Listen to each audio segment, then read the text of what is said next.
Hello friends, my name is Ramasu. Today we shall discuss about topic perform quantitative risk analysis. Friend, today's topic is very interesting, especially if you have interest in project management or you are planning to give exam of PMP in near future. So let's start. First of all, I would request to please subscribe to my YouTube channel and click on the bell option as well so that my videos can reach to you, and also you can follow me on the Facebook page as well. Friend, perform quantitative risk analysis is basically a process defined in the PMBOK guide, project management body of knowledge, and under the knowledge area of risk management. This is a process of perform quantitative risk analysis. When we talk about risk is basically any uncertain condition in a project for which we are not sure whether it will happen or not happen. If it happen, it may have a negative impact, it may have a positive impact. If it has a positive impact, so we will try to enhance the impact. If it has a negative impact, we will try to mitigate that risk if it has a negative impact.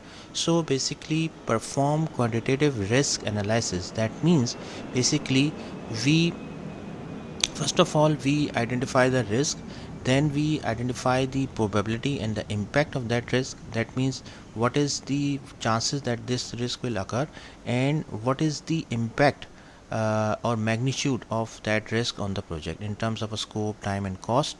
And based on that we assign the numerical values to the risk, so that basically primary goal is to provide a more objective and numerical assessment of the risk, allowing for better decision making and resource allocation.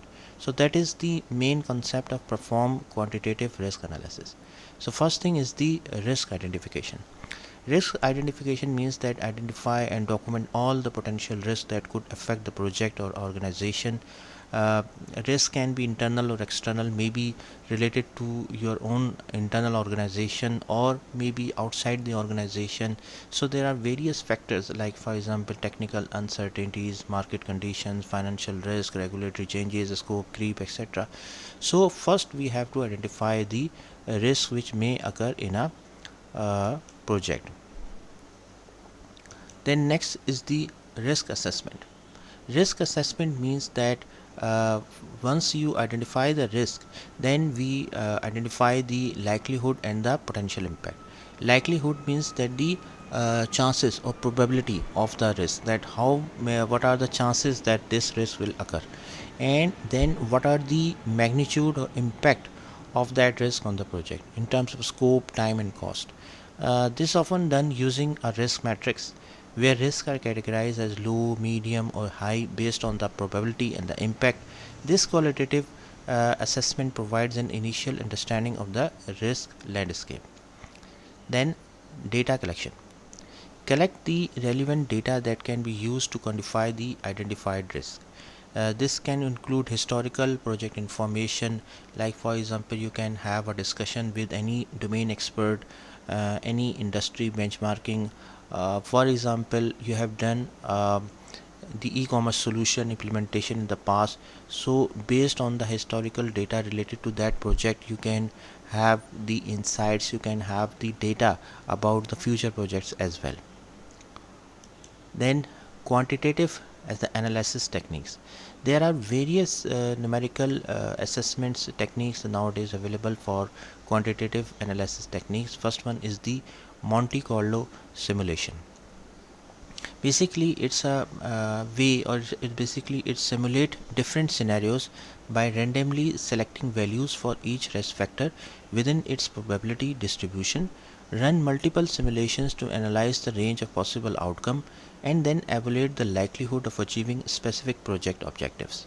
Basically, Monte Carlo simulation is simply a simulation. You can think of this as a computer or software based program in which you give some input and it will simulate the scenario on the computer, generally simply. Then decision tree analysis. Decision tree analysis is basically you can think of this decision tree that represent different decision paths and outcome, assign probabilities to each branch of the decision tree, calculate the expected monetary value for each decision path. So once you have the like for example ABC path is there, and then another path is XYZ. So different paths has different EMB values. So based on that you can take the right decision because you have the numerical value in front of you. Then sensitivity analysis, that means identify the most critical factor influencing the project success. Determine how changes in these factors impact the overall project risk. So once you have the identification about the critical factor, you can take the right decisions as well. Next is the risk quantification. That means the impact of risk in monetary terms.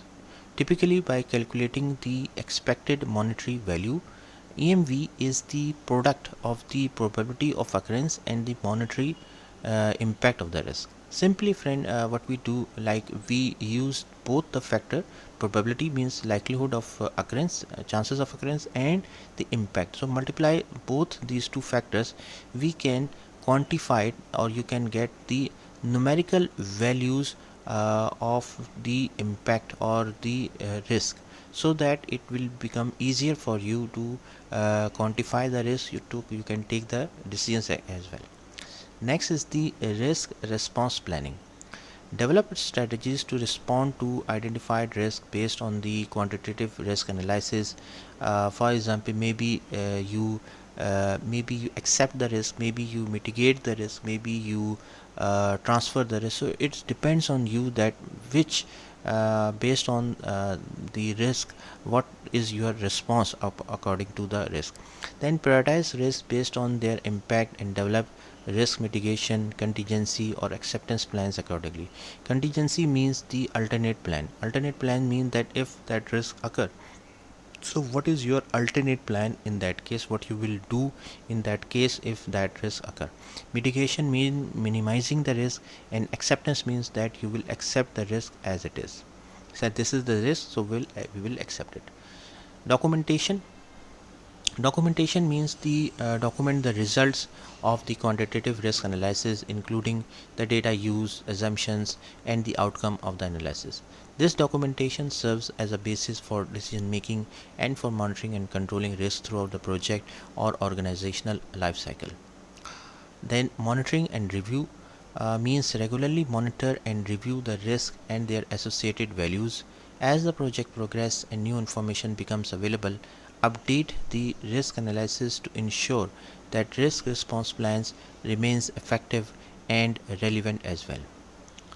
So, friend, by performing a quantitative risk analysis, organizations can gain a more precise understanding of the potential impact of risk and make informed decisions to manage and mitigate those risks effectively. So friend, thank you. Thanks a lot for watching the video. I hope you like this video. If you like it, please share it with the friends and colleagues, and thanks a lot for watching.